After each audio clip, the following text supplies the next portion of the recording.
There's a strange phenomenon that happens the moment you decide to go somewhere alone. Not in the impulsive, I need to escape kind of way, but in the quiet, unnerving, I'm doing this with no one watching me kind of way. The kind that makes you suddenly aware of every single part of your existence. Your thoughts, your hunger, your pace, your breath, your choices, your direction. Because here's the wild truth. Solo travel doesn't begin when you step off a plane or turn the ignition of your bike. It begins the moment you realize no one is coming with you. No one is shaping your itinerary. No one is filtering your identity. The world is about to see you exactly as you are, and you're about to see yourself without the reflection of anyone else. And that's when the shift begins. Most people think solo travelers are running from something, a breakup, a burnout, a dead routine, a life that feels too heavy, too small, too predictable. But the truth is different. Solo travelers aren't running away. They're walking straight into themselves.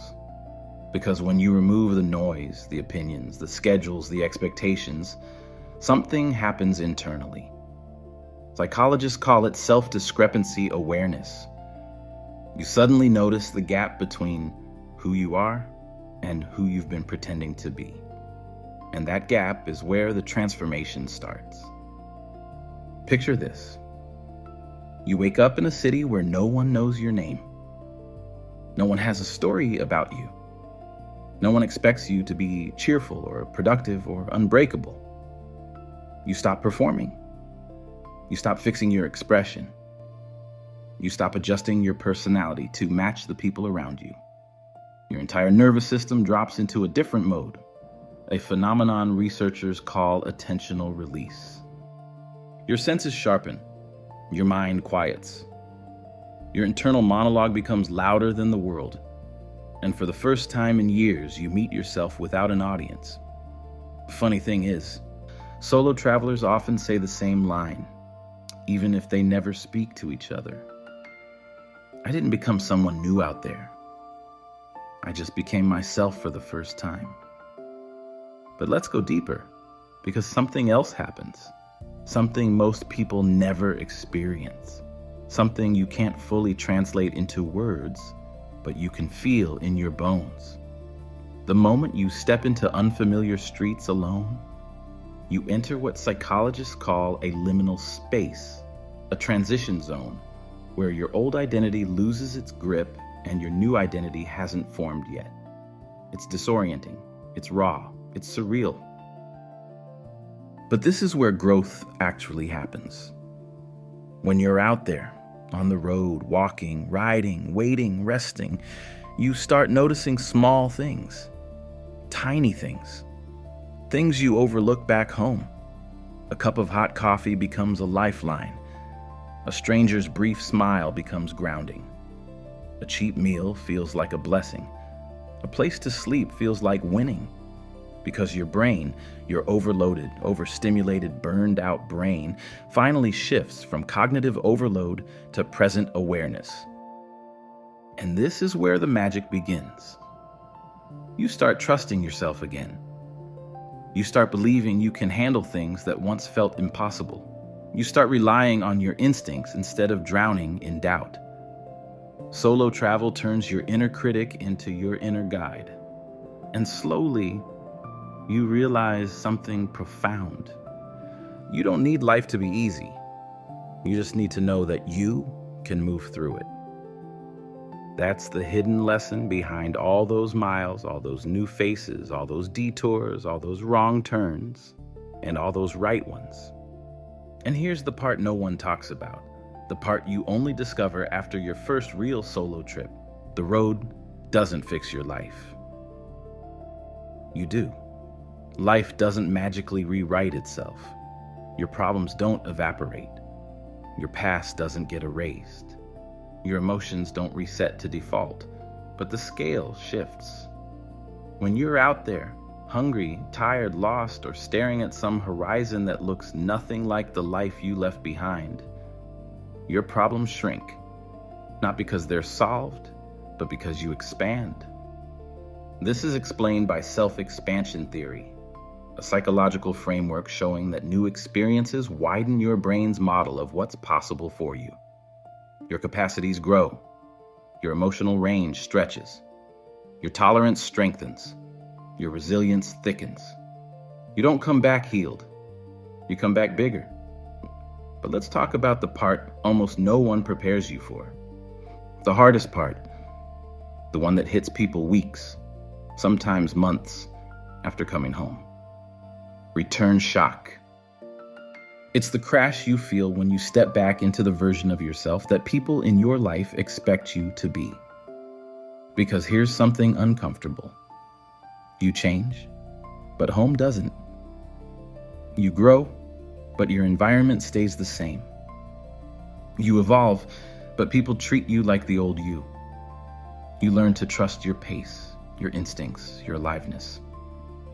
But back home, you're plugged into the same routines, the same conversations, the same ceilings, the same expectations, the same old versions of yourself. And the contrast feels brutal. Many solo travelers describe it in their own way, but the message is always similar. Once you taste a wide world, your old life feels one size too small. This isn't escapism. It's a real thing called identity reintegration failure. Your expanded self trying to squeeze back into a space it no longer fits. And you feel it every morning you wake up thinking about the road. Every night you lie there feeling pulled by something bigger. Every quiet moment when you think, was I more alive out there? You weren't more alive. You were more you. Back home, your identity gets filtered again by your environment, your obligations, your roles, your history. Solo travel removes those filters. And when they snap back into place, you feel the pressure. But that discomfort, that ache, that longing, it isn't a burden. It's a compass. It's your psyche saying you've outgrown the version of yourself that everyone else is comfortable with. And if you feel that, you're not broken, you're not lost, you're changing. Now let's talk about something deeper. The psychology beneath the desire to take off alone. People assume it's impulsive or irresponsible or rebellious, but in reality, it's the opposite. Solo travel often emerges from behavioral activation, your mind instinctively recognizing that emotional stagnation is becoming dangerous. And so it nudges you outward before you collapse inward. The urge to just go isn't immaturity. It's your psyche attempting to rebalance. It's your internal world whispering, move before you crumble. And when you listen, you learn something unbelievable. Motivation doesn't come before the journey. It comes from the journey. You don't wait to feel brave. You feel brave because you went. You don't wait to solve your life. You solve your life because you let it stretch you. You don't become strong before the road. You become strong on it. And this is where another psychological principle appears. Self-efficacy, your belief in your own ability to handle uncertainty. Solo travel amplifies it, because every small victory, every obstacle, every stranger who helps you, every unfamiliar place you navigate rewires your brain to say, I can do this. I'm capable. I'm resourceful. I can move through things I once thought would crush me. And that belief changes everything. Your relationships, your career, your confidence, your patience, your boundaries, your sense of meaning. And then there's the people. The strangers you meet, the conversations that weren't planned, the kindness you never saw coming, the brief connections that stay with you years later. Psychology calls these thin slice bonds, short interactions that feel strangely profound because they're free of expectation, labels, and history. They're real in a way that everyday life often isn't. and they remind you how much beauty exists when you're not performing. Let's be honest, solo travel isn't always cinematic. It's uncomfortable, it's exhausting, it tests you, it stretches you, it forces you to rely on parts of yourself you didn't know existed. Sometimes you're sleeping in tiny places. Sometimes you're drenched. Sometimes you're eating whatever you can find. Sometimes you're walking with a mind full of noise in a place full of silence. But those moments, the miserable ones, the heavy ones, become the stories that change you far more than the aesthetic moments. Because adversity creates meaning, a concept known as post-traumatic growth, not trauma. Growth through discomfort. Your brain recalibrates after facing moments you thought would break you and realizing you handled them. That's why so many travelers look back with this strange fondness, because they weren't collapsing, they were rebuilding, piece by piece. Now let's address the big cliche. Does solo travel help you find yourself? Not exactly. What it does is isolate your identity from every external influence, the noise, the labels, the pressure, the judgments, the roles you wear. And once those fall away, you can finally see what's left. Your preferences, your rhythms, your thoughts, your way of moving through the world, your real pace. It's not that you find yourself. You hear yourself, maybe for the first time. And once you hear yourself, you can't unhear it. You can't go back to who you were before, which is why coming home hurts. You see your old routines, your old environment, your old expectations, and you feel this quiet grief for the version of yourself you met on the road. But losing that feeling doesn't mean it wasn't real. It means you're supposed to integrate it, not abandon it. So how do you bring the road home with you? Not through drastic gestures, not through leaving everything behind, not through chasing extremes, but through alignment. Here are 5 psychological shifts that actually stick. 1. You stop treating every decision like it's permanent. You become flexible. Your mind becomes adaptable. This is cognitive elasticity.